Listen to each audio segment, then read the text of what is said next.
Gradius dates back to the 1985 arcade heyday. Like many shoot-'em-ups, or shmups, the entire genre is built around the idea of players dealing with a barrage of attacks as they progress across a horizontal level loaded with enemies. The faster you die, the faster you can put your next quarter in. This Konami-made release is from the NES and unfortunately lacks the ability to pump in the next quarter. In my experience, the game features no continues, making it basically one of the most difficult NES games I've literally ever seen.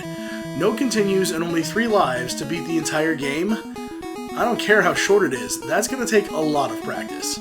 Luckily, practice comes in handy in a game like Gradius.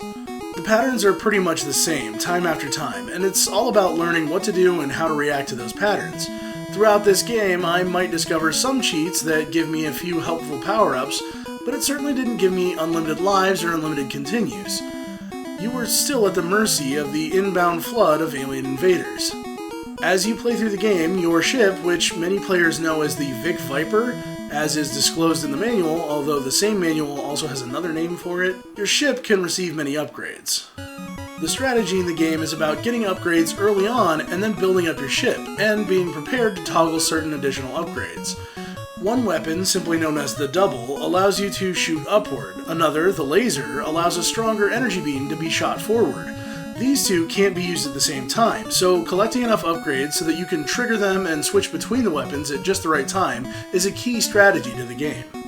The graphics in Gradius for the NES are actually fairly impressive. I've always found the entire shmup genre a bit of a paradox, in that they feel like they have minimal detail, while in many cases they have an abundance of detail that you just never get to notice because you're too busy trying to stay alive for more than 3 seconds.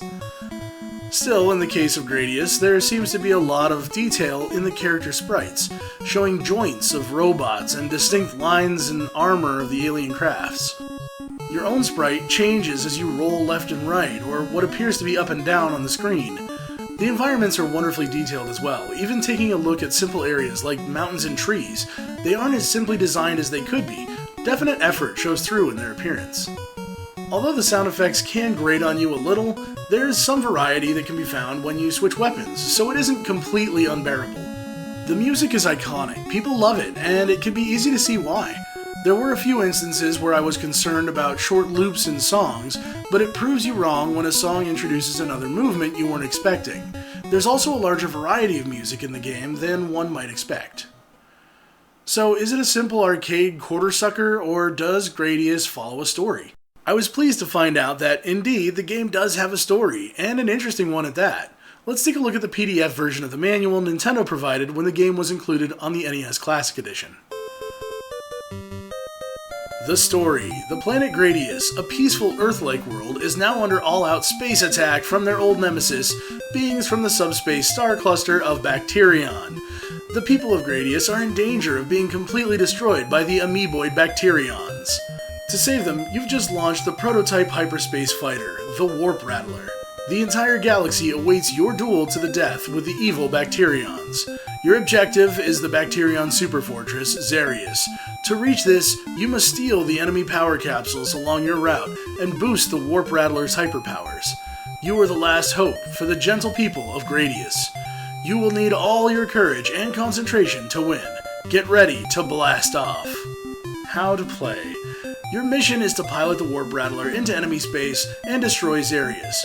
You're the only one left who can return peace to the planet Gradius. It's delightfully 1980s. Lots of random X's and made-up words. You can't help but chuckle when you read it. But still, someone created a plot for their game, and in that era, that wasn't all that common. It brings a smile on my face that someone wanted to create a setting to provide players the best possible experience. Gradius doesn't disappoint, and even though I'm terrible at shmups, I always enjoy a chance to experience our story so far. Hey everybody, thanks for watching episode number 91 of Our Story So Far TV.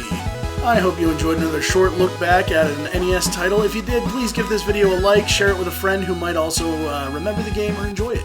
As always, if you're looking for more episodes, they can be found on ourstorysofar.tv or right here on the channel. There should be playlists, nearly 100 episodes deep. New episodes go up every single Friday, so please check on back next week. Maybe it'll be something you enjoy. Until next time, take care of yourself.